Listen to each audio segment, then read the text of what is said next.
नमस्कार। इजराइल और हमास के बीच जो संघर्ष है उसके कुछ माइक्रो पॉइंट्स हैं, हमें उन पर गौर करना चाहिए। लेकिन इससे पहले एक प्रश्न है। एक बड़े अखबार में हेडिंग लगी, the battle of northern Gaza is over. क्या सच में कोई बैटल ओवर होती है? अगर ऐसा है तो पूरा का पूरा इतिहास, प्राचीन काल, मध्यकाल, आधुनिक काल, ये विभिन्न प्रकार के बैटल से, युद्धों से संपर्क क्यों है? अगर ऐसा है तो बर्लिन की दीवार जब गिरी 1989 में, दुनिया समतल हो गई थी। एक इक्वलाइजेशन का नारा भी दिया गया था पूंजीवादी ताकतों के द्वारा, लेकिन क्या इक्वलाइजेशन हुआ? बहुत सारे गैप थे और उन्हें फिल करने के एक नए प्रकार के युद्ध शुरू हो गए। उसके बाद देखिए 2001 में 9/11 की घटना हुई और 9/11 की घटना ने एक नए प्रकार का युद्ध छेड़ दिया। जॉर्ज बुश ने 2 घोषणाएं की। 2003 में जब इराक में युद्ध खत्म हुआ तो उन्होंने कहा था, now a painful and dark era has over. लेकिन क्या ओवर हुआ?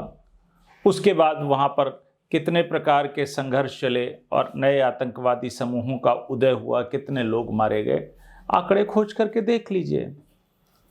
लाखों की संख्या में लोग मरे और विस्थापित हुए।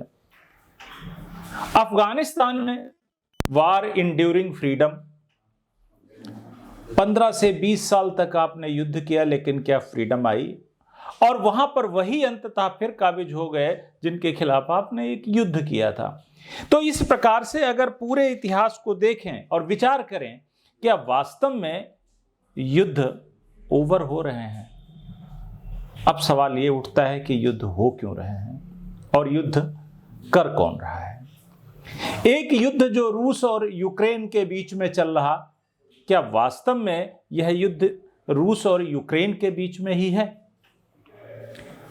नहीं, यूक्रेन तो केवल युद्ध का मैदान है। लड़ाई तो वहां शक्ति की हो रही है, जिसमें एक एक्सिस है जहां पर मॉस्को, बीजिंग और उनके एलाइट्स हैं, और दूसरा एक्सिस वाशिंगटन है जहां पर नाटो शक्तियां और अन्य उनके सहयोगी दल। और सबसे मजेदार बात क्या है, आप 2 घटनाओं को कोरिलेट करिए। पहली ये कि 24 फरवरी 2022 से लेकर अब तक यूक्रेन का युद्ध और 7 अक्टूबर के बाद से इजराइल हमास युद्ध, इस पीरियड में हथियारों की बिक्री कितनी बढ़ गई? 592 अरब डॉलर का हथियारों का व्यापार बढ़ा इस पीरियड में। तो युद्ध कौन लड़ रहा है? वही ताकतें जिनको कभी मिलिट्री इंडस्ट्रियल कॉम्प्लेक्स कहा गया था और जिसके बारे में 1960 में अमेरिकन प्रेसिडेंट और वहां के बुद्धिजीवियों ने कहा था कि असली फैसले तो मिलिट्री इंडस्ट्रियल कॉम्प्लेक्स जैसी ताकतें लेती हैं और वे सूचना मात्र देती हैं व्हाइट हाउस को, और व्हाइट हाउस उन्हें क्रियान्वित करा देता है। अगर आप ध्यान दें तो इस समय जो कंपनियां सबसे फायदे में रही, 100 कंपनियों में से 5, लॉकहीड मार्टिन अमेरिका की कंपनी, पूर्व राष्ट्रपति जॉर्ज बुश के गृह राज्य टेक्सास की है। दूसरी बोइंग, तीसरी नॉर्थरॉक ग्रुमैन, चौथी रेडियन टेक्नोलॉजीज और 5वीं जनरल डायनामिक्स।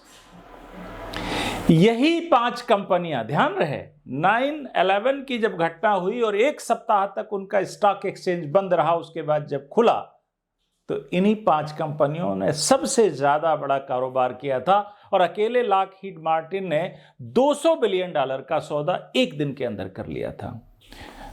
तो ये युद्ध कौन लड़ रहा है, ये आपको तय करना है। यानी बाजार की ये कंपनियां बाजारवादी हितों के लिए, लाभ के लिए जब तक मूल रूप से प्रतिष्ठित रहेंगी, सक्रिय रहेंगी, और राजनीतिक सत्ताएं जब तक इन पर निर्भर रहेंगी तब तक ये युद्ध कंटिन्यूअस चलते रहेंगे।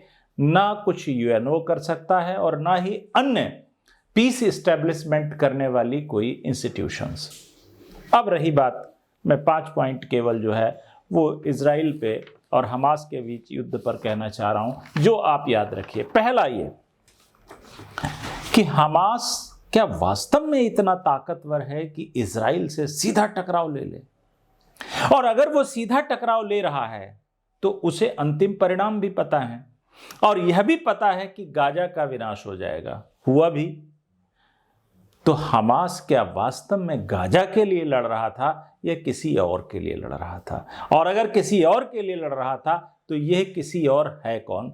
आप इसका पता करिए। दूसरी बात, गाजा पर हमास काबिज हुआ 2007 में। वोट किया वहां के लोगों ने, ये उनकी गलती थी। हमास एक आतंकवादी संगठन, लेकिन इस हमास को पाला किसने? इस हमास को टेक्नोलॉजी किसने दी? इस हमास को फंडिंग किसने दी? फाइनेंस किसने दिया? जरा एक कोरिलेट करिए 1979 में जब रशिया अफगानिस्तान में, यानी तब सोवियत संघ था, इंटर कर गया, तो उसको कैंसर बताया गया क्योंकि कम्युनिज्म कैंसर था, और उस कैंसर को मारने के लिए एक नया कैंसर वायरस तैयार किया था जिसका नाम पड़ा बाद में अल-कायदा। और इसके लिए ढूंढ ढूंढ करके लोग कहां से लाए गए थे?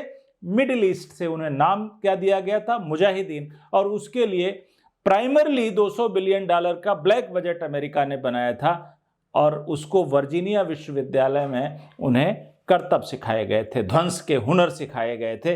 क्या ये दोनों एक दूसरे में इतिहास रिलेट करता, हमास और अल-कायदा? अंतिम बात ये कि हमास जो है वो गाजा के लिए लड़ रहा। गाजा फलस्तीन का एक पार्ट है, और फलस्तीन अरब राष्ट्रवाद का एक सेंट्रल पॉइंट रहा था। लेकिन अब वो अरब राष्ट्रवाद कहाँ गया? और वे अरब शक्तियां जो अपने आप को सुन्नी दुनिया का नेता मानती हैं, वो कहाँ गायब हो गई? क्योंकि वो उसका साथ देने के लिए तैयार नहीं है। तो सवाल ये उठता है कि अरबवाद पर यहूदीवाद जो है हावी हुआ, या बाजारवाद हावी हुआ, या बाजारवाद और यहूदीवाद हावी हुआ? ये आपको तय करना है। और अंतिम पॉइंट ये बताइए कि इस युद्ध के बाद यरूशलेम का क्या होगा? क्या यरूशलेम ही रहेगा या उसके मायने बदल जाएंगे? नमस्कार।